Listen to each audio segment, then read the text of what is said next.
عمومی طور پہ ہوتا یہ ہے کہ لوگ کہتے ہیں جان ہے تو جہان ہے. جان اور جہان کا فلسفہ ہم بچپن سے سنتے آئے ہیں. لوگ کہتے ہیں جائیداد چھوڑ دو، فلاں چھوڑ دو، فلاں چھوڑ دو، نظریات پر بھی کمپرومائز کر لیتے ہیں. جب جان نہیں ہے تو پھر باقی کیا؟ جان ہے تو جہان ہے.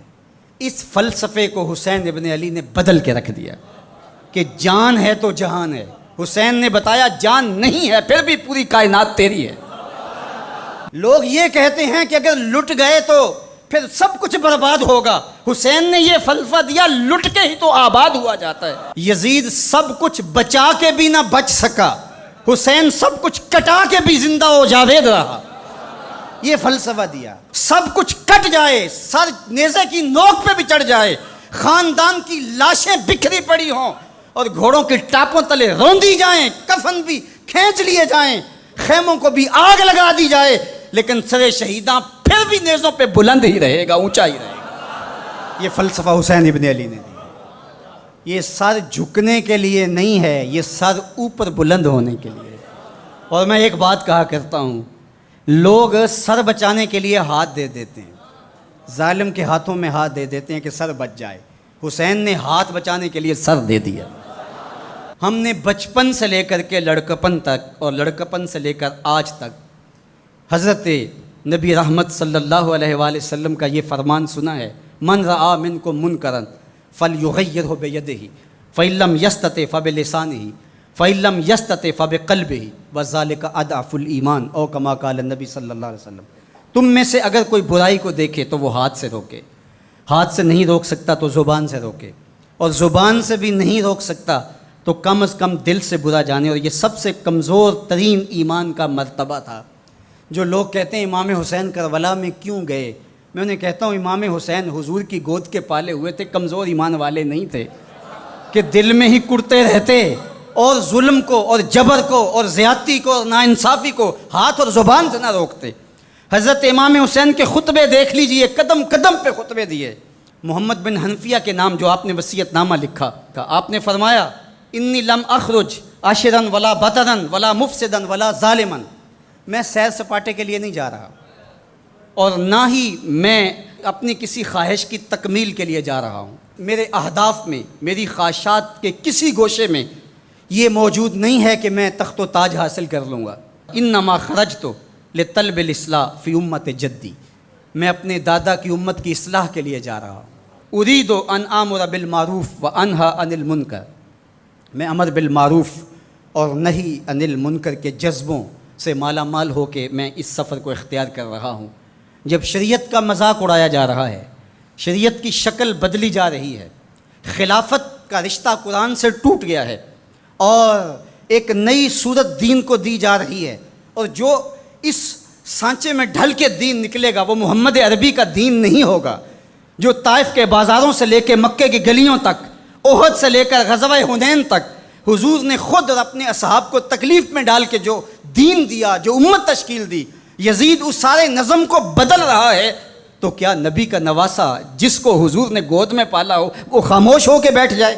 کہا حسین ایسا نہیں ہونے دے گا، اور اس کی جو بھی قیمت ادا کرنا پڑی حسین وہ قیمت ادا کرے گا. اور پھر اس کی قیمت چھوٹی نہیں تھی جو ادا کرنا پڑی. اگر حضرت امام حسین رضی اللہ تعالیٰ عنہ اس وقت کربلا کے تپتے ہوئے ریگزار میں، اس میدان حق و باطل میں اپنی قربانی پیش کر کے جبر کا راستہ نہ روکتے تو یہ بات اچھی طرح سے ذہن نشین کر لیجئے، اسلام کی یہ شکل جو آپ کو دکھائی دے رہی ہے یہ موجود ہی نہ ہوتی. دنیا کے اوپر کتنی تہذیبیں، کتنی ملتیں اور کتنی اقوام، جب ان کے اندر تغیر آیا تو وہ اپنی اصل صورتی چیزیں کھو بیٹھی. دنیا کے اوپر کتنے مذاہب، یہودیت کی شکل دیکھ لیجئے، کیا یہ وہی صورت ہے جو حضرت موسیٰ لے کر آئے؟ عیسائیت کی شکل دیکھ لیجئے، کیا یہ وہی صورت ہے جو حضرت عیسیٰ لے کر کے آئے؟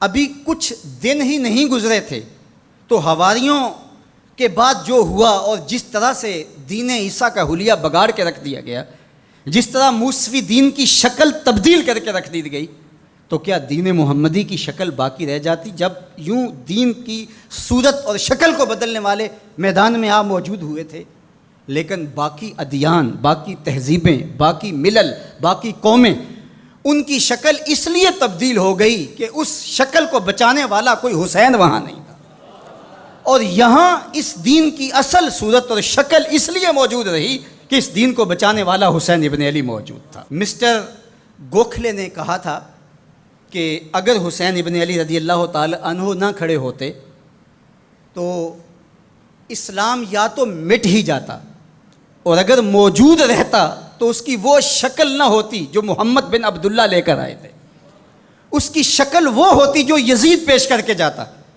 لیکن حسین ابن علی کی قربانی، ان کی نہضت کی وجہ سے، ان کے قیام کی وجہ سے، ان کے کھڑا ہو جانے کی وجہ سے 14 صدیاں گزرنے کے بعد آج بھی وہی اسلام ہے جو آمنہ کا لال دے کے گیا تھا۔ یہ حسین ابن علی کا کام ہے جو حسین نے کیا۔ اس لیے حضور نے ناز کیا حسین پر، کہا کہ حسین منی و انا من حسین، حسین مجھ سے ہے اور میں حسین سے ہوں۔ یہ مجھ سے ہے کہ میری بیٹی کا بیٹا ہے، میری نسل ہے، میرا نسب ہے، میں حسین سے ہوں، قیامت تک میرے دین کا جھنڈا جھولتا رہے گا، تو اس کی بنیادوں میں لہو حسین ابن علی کا۔ حضرت امام حسین رضی اللہ تعالیٰ عنہ نے ایک بات کہی تھی جب بیعت کا آپ سے مطالبہ کیا گیا، تو آپ نے یہ نہیں کہا کہ میں یزید کی بیعت نہیں کرتا، بلکہ آپ کا جملہ تاریخ ساز ہے، بڑے لوگوں کا کلام بھی بڑا ہوتا ہے اور حکمت کے نور سے بھرا ہوا ہوتا ہے، قیامت تک ایک نصب العین دینا تھا۔ یہ نہیں کہا کہ حسین ابن علی یزید کی بیعت نہیں کرے گا، بلکہ کہا مثلی لا یبایع مثلہ، میرے جیسا اس جیسے کی بیعت کیسے کر سکتا ہے؟ تو یہ قیامت تک کے لیے لاہ عمل دے دیا کہ جو حسین کے نقش قدم چلنے والا ہوگا وہ وقت کے یزید کے ہاتھ میں ہاتھ نہیں دے سکتا، چاہے گردن کٹ جائے، بازو کٹ جائے، خاندان لٹ جائے۔ یہ حسین ابن علی کا پیغام ہے۔